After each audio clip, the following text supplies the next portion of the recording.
네, 안녕하세요. 현대자동차 에어랩 박철음입니다. 신진 연구자 발표 시작하겠습니다. 오늘 발표 주제는 최신 상호 참조 해결 기술 소개이며 발표 순서는 다음과 같습니다. 먼저 상호 참조 해결에 대해 간략히 정의하고 최신 연구들을 순서대로 소개해 드리겠습니다. 그리고 한국어에서 진행된 상호 참조 해결 연구와 가장 최근에 발표된 연구까지 말씀드리도록 하겠습니다. 네, 먼저 상호 참조 해결은 고유한 개체를 의미하는 단어를 식별하는 문제다라고 정의할 수 있는데요. 개체들을 표현할 때 보통 여러 단어들을 표현하죠. 굉장히 다양한 단어들로 말하곤 합니다. 이렇게 문서에서 다양하게 표현된 단어들을 찾아서 하나의 엔티티로 클러스터링 해주는 걸 상호 참조 해결이라고 합니다. 네. 아래 예제에서 이제 이 문서에서 개체에 해당하는 단어들을 색으로 표현했는데요. 먼저 세종대왕에 대한 상호 참조 해결을 수행하면 문서에서 세종, 군주, 언어학자, 그, 명칭 세종대왕 이런 단어들을 하나의 엔티티로 클러스링 할 수 있습니다. 그럼 이 엔티티는 세종대왕을 나타내는 걸 알 수가 있죠. 그리고 훈민정음 같은 경우는 문서에서 문자체계, 훈민정음, 표기문자체계, 28자의 소리 글자 이런 단어들을 하나의 엔티티로 클러스터링 할 수가 있습니다. 이런 거를 이제 상호 참조 해결이라고 하고요. 상호 참조 해결은 17년도부터 연구가 활발해졌는데요. EMLP 17년에 켄턴 리가 딥러닝을 이용한 엔드-투-엔드 뉴럴 코레퍼런스 리졸루션이라는 페이퍼를 발표했습니다. 기존 상호 참조 같은 경우는 먼저 상호 참조 해결에 후보가 되는 멘션들을 문서에서 먼저 찾아서 멘션 디텍션을 수행하고 그 멘션들을 가지고 멘션 페어나 아니면 멘션 랭킹 같은 방법으로 학습했습니다. 이렇게 되면은 문맥 정보를 확인할 수 없는 어려움이 있고, 그리고 멘션 디텍션에서 발생한 에러가 상호 참조 해결 레벨까지 전파되는 이제 프로파게이션 되는 그런 문제가 있습니다. 그래서 이 논문에서는 굳이 멘션 디텍션 할 필요 없다. 그냥 주어진 문서에서 스팬들을 찾고 이 스팬들 간에 상호 참조 해결을 하면은 그냥 랭킹을 하면은 상호 참조 해결이 될 거다. 이런 게 가능할 거다라는 걸 보입니다. 여기서 스팬은 단어 하나가 될 수도 있고 아니면 2개, 3개, 아니면 10개 이렇게 파라미터로 제한한 길이까지 스팬을 정의할 수가 있습니다. 문서에서 스팬 페어로 가능한 모든 페어를 찾으면은 약 n의 제곱개 정도가 됩니다. 이제 모델을 좀 더 자세히 말씀드리면 우선 입력 문서를 바이디렉셔널 LSTM으로 인코딩합니다. 이러면 이제 문맥 정보를 인코딩하게 되고요. 그리고 인코딩된 히든 스테이트로부터 스팸 표현을 만들고 스팸 랭킹을 수행하게 됩니다. 그렇게 상호 참조 해결을 수행하게 되는데요. 먼저 여기 말씀드렸던 스팸 표현은 스팬의 시작과 이제 끝에 해당하는 벡터를 가져오고요. 그리고 스팬에서 헤드 정보를 포함할 수 있는 어텐션 벡터를 만들어서 가져오게 됩니다. 그리고 스팬의 피처 벡터도 가져와서 모두 컨캐트네이션 해줍니다. 그럼 이게 하나의 스팸 표현이 되고요. 이 벡터를 G라고 지금 표기하고 있습니다. 여기서 스팬의 헤드 정보를 찾는다라고 했는데 헤드는 스팬에 아니면 스팬이나 멘션 이런 데서 가장 핵심이 되는 단어가 됩니다. 보통 이제 상호 참조 같은 경우는 이 헤드를 기반으로 상호 참조 해결을 수행하게 되는 거죠. 네. 예를 들어서 발표하는 박천음이라는 하나의 멘션이 있을 때 여기서 헤드는 박천음이 되고 그리고 다른 단어들은 이 헤드를 수식하는 수식어가 됩니다. 네. 근데 이제 영어 같은 경우는 헤드 이니셜 랭귀지이기 때문에 헤드가 고정되지 않고 이제 스팬의 앞이나 뒤 또는 중간에 나올 수 있습니다. 이것 때문에 이제 헤드 어텐션을 적용해서 스팬의 헤드 정보를 찾아 스팬 표현을 만들게 됩니다. 네. 그리고 다음으로 이렇게 만들어진 스팸 표현을 기반으로 멘션 스코어를 계산하게 되고요. 그리고 엔티시던트 스코어도 계산하게 됩니다. 먼저 멘션 스코어는 리니어 연산을 수행한 벡터가 되고요. 엔티시던트 스코어는 i번째 스팸 표현과 j번째 스팸 표현을 가져오게 됩니다. 그리고 이제 i번째와 j번째 스팸 표현을 서로 엘리먼트 와이즈 썸을 하게 되고 그리고 요 i번째와 j번째에 해당하는 피처 벡터를 가져와서 하나의 벡터로 컨캐트네이션 해주고요. 여기도 마찬가지로 리니어 연산을 수행해서 최종적으로 엔티시던트 스코어를 만들게 됩니다. 이제 선행사 스코어라고 할게요. 그리고 나서 페어와이즈 스코어를 계산하게 되는데 이 페어와이즈 스코어는 멘션 스코어랑 그리고 선행사 스코어, 이것들을 다 더한 스코어가 되겠습니다. 그래서 이런 페어와이즈 스코어를 가지고 상호 참조 대상이 되는지 안 되는지 확인을 하게 돼요. 그리고 모든 페어에 대해서 스코어를 다 계산하고 소프트맥스 취한 다음에 탑 n개만큼 확인해서 스팸 페어마다 엔티티로 클러스터링 할 수가 있게 됩니다. 네, 실험 결과 싱글 모델에서 67% 정도 성능을 보였고요. 앙상블 모델 같은 경우는 68.8% 정도 성능을 보였습니다. 다음으로 18년 나클의 켄턴 리가 후속 연구로 이제 이런 페이퍼를 발표하게 됐는데요. 상호 참조 해결에서 컨시스턴시 에러가 자주 발생합니다. 예를 들어 I와 U 그리고 U와 all of U는 각각 엔티티로 상호 참조 해결이 되고 로컬한 이제 일관성을 유지하게 되죠. 근데 이제 이거를 전형적으로 봤을 때 I, U, all of U는 하나의 엔티티로 묶이는데 이제 여기서 에러가 발생하는 거죠. 여기서 I랑 all of U는 같지가 않습니다. 이런 컨시스턴스 에러가 발생하는데 여기서는 하이 오더 어프로치를 제안해서 이 문제를 해결했습니다. 하이 오더 같은 경우는 기존 E2E 코레프에서 페어와이즈 스코어를 계산하고 계산하고 이제 출력하는 것을 오더만큼 반복합니다. 그래서 아래 식과 같이 페어에 대한 디스트리뷰션을 계산하고요. 이를 이용해서 스팸 표현에 대한 어텐 스코어를 계산합니다. 그리고 게이트 연산을 통해서 이를 적절하게 스팸 표현에다가 적용하게 됩니다. 그럼 이렇게 되면 스팸 페어를 기반으로 셀프 어텐션을 하게 된 꼴과 같은데 오더 수만큼 진행하면서 페어 스코어를 좀 더 전역적으로 볼 수 있게 해주는 효과가 있습니다. 이제 근데 스팸 랭킹에서 후보가 되는 스패들은 전부 오더 n의 제곱계라고 했죠. 벡터를 포함하면은 이제 여기서는 텐서 사이즈는 오더 n의 세제곱이 됩니다. 모델 연산을 수행할 때 스팸마다 앞에서 어텐션 계산했잖아요. 그러면 이제 타임 컴플렉시티는 이제 오더 n의 4제곱까지 늘어나게 됩니다.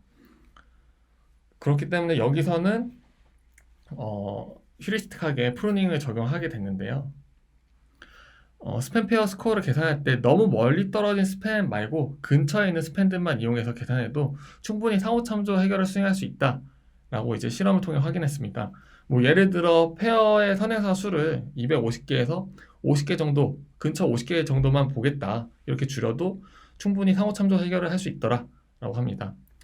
이게 근데 뉴스나 위키 문서 같은 경우는 괜찮게 이제 상호 참조 해결이 되는데 디스코스나 아니면 다이로그 같은 경우는 멀리 떨어진 선행사도 상호 참조가 될 때가 있어가지고 이 부분이 약간 단점으로 남습니다. 그래서 역시 이제 이 단점을 해결하기 위해서 여기 페이퍼에서는 페어와이즈 스코어를 계산할 때 스팸 페어에 대한 바이리니어 연산을 한 번 더해서 여기서 얻은 스코어를 같이 더해주게 됩니다. 이 바이리니어 어텐션 같은 경우는 매트리스 사이즈가 n by m이기 때문에 연산에 대한 리스크가 그렇게 크지 않고 모든 스팸에 대한 스코어를 계산할 수 있습니다. 어떻게 보면 프로닝하고 리랭킹을 한 번 더 하는 것과 같다고 볼 수 있죠. 그래서 제한 방법의 실험 결과는 엘모를 함께 사용해서 최종 73%까지 성능을 많이 향상시켰습니다. 네. 앞서 말씀드린 것처럼 전역적인 정보를 확인할 수 있는 방법에 대한 연구가 계속 진행됐는데요. 19년도 ACL에는 엔티티 이퀄리제이션 어프로치가 발표됐습니다. 이 방법은 엔티티에 포함된 멘션들은 유사한 정보를 공유할 거다. 그래서 엔티티에 포함된 멘션들을 이용해서 엔티티 표현을 만들고 이를 각 스팬에 적용하면은 상호 참조 해결에 좀 더 도움이 될 것이다 라는 인사이트를 가지고 연구를 진행했습니다. 이 연구는 C2F 코레프를 기반으로 확장됐는데요. C2F 코레프에서 하이 오더 연산을 수행할 때 페어와이즈 스코어를 계산하는 부분에 엔티티 표현을 함께 더할 수 있게 변경했습니다. 여기 오른쪽에 있는 식과 같이 엔티티에 포함된 스팬들에 대해서 좀 더 재기적으로 연산하고 이제 해당 스팬들의 표현을 다 더한 다음에 이제 스팸 표현 그 더한 값들을 스팸 표현에 곱해서 최종적으로 엔티티 표현을 만들게 됩니다. 이제 엔티티 리프레젠테이션을 만들게 되는 거죠. 그래서 이를 이용해서 스코어를 계산하고 계산된 벡터를 이용해서 하이오더 연산을 수행해서 페어와이즈 스코어를 최종적으로 계산하게 됩니다. 이런 방법으로 상호 참조 해결을 수행했고 그 결과 버트 임베딩을 적용해서 거의 76%, 76.61%까지의 성능을 달성했습니다.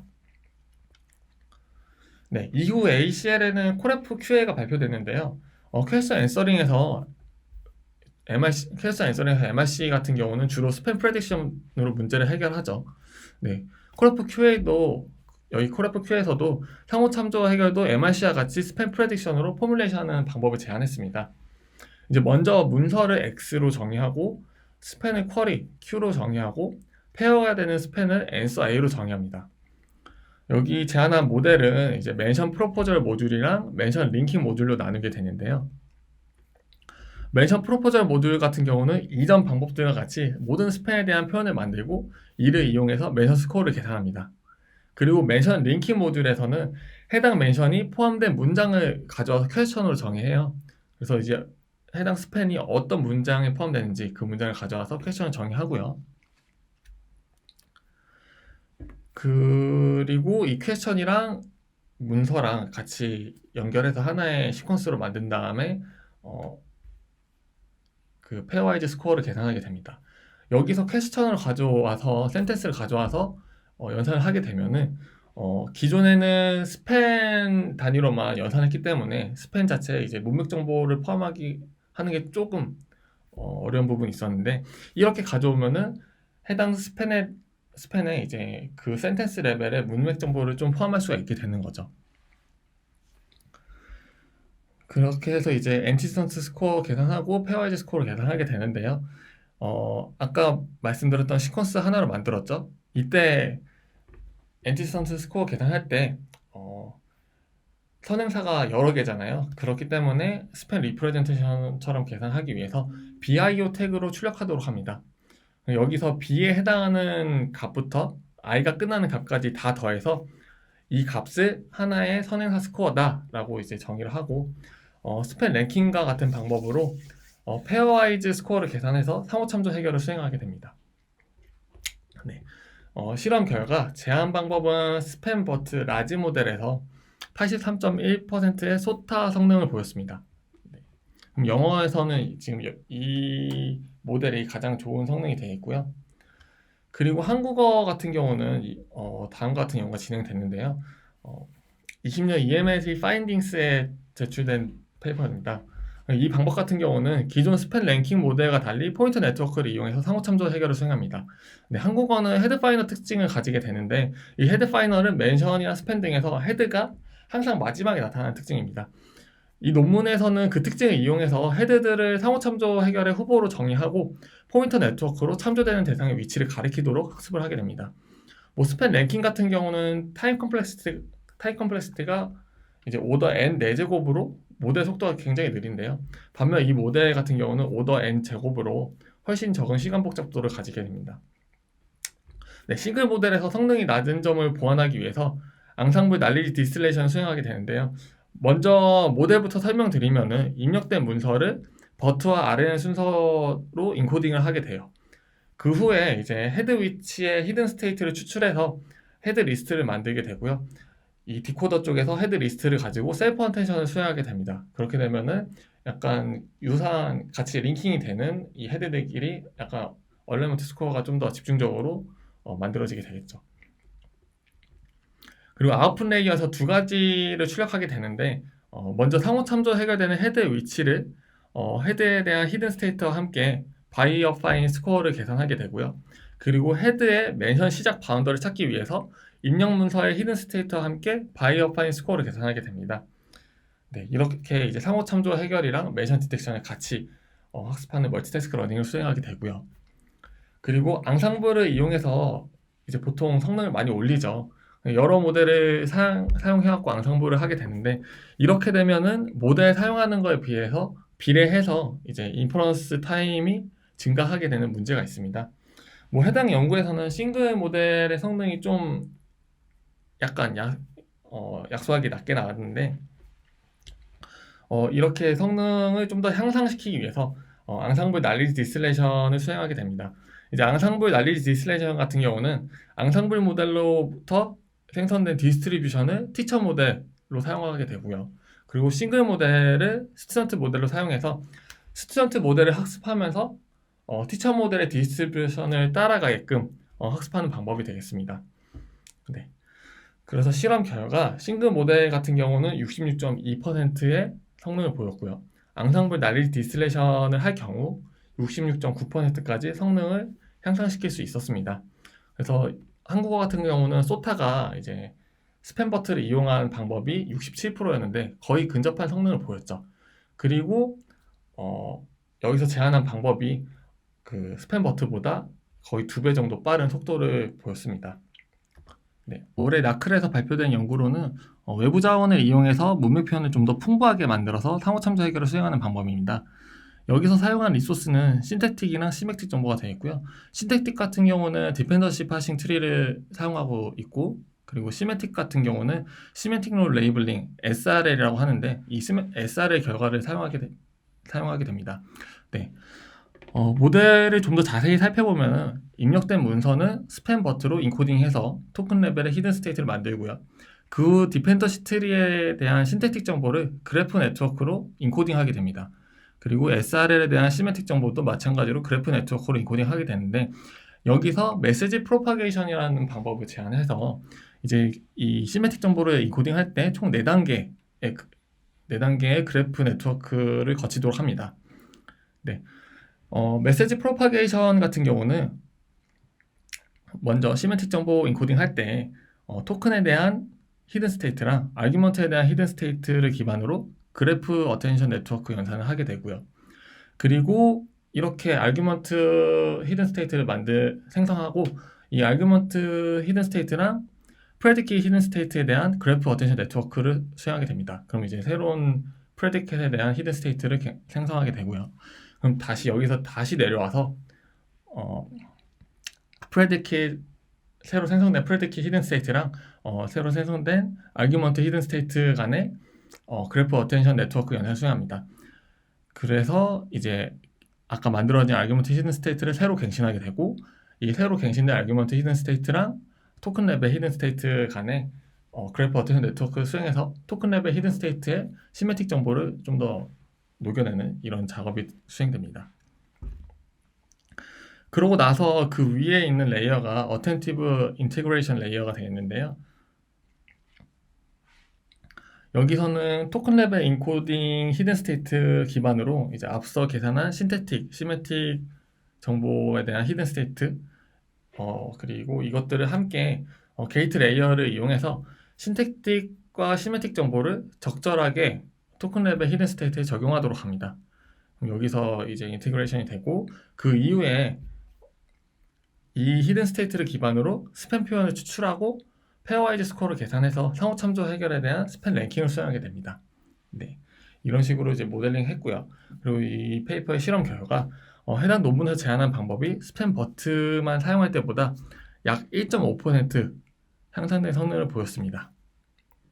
네, 여기까지 상호 참조 해결에 대한 전반적인 흐름과 최신 기술에 대한 발표를 마치도록 하겠습니다. 네, 감사합니다.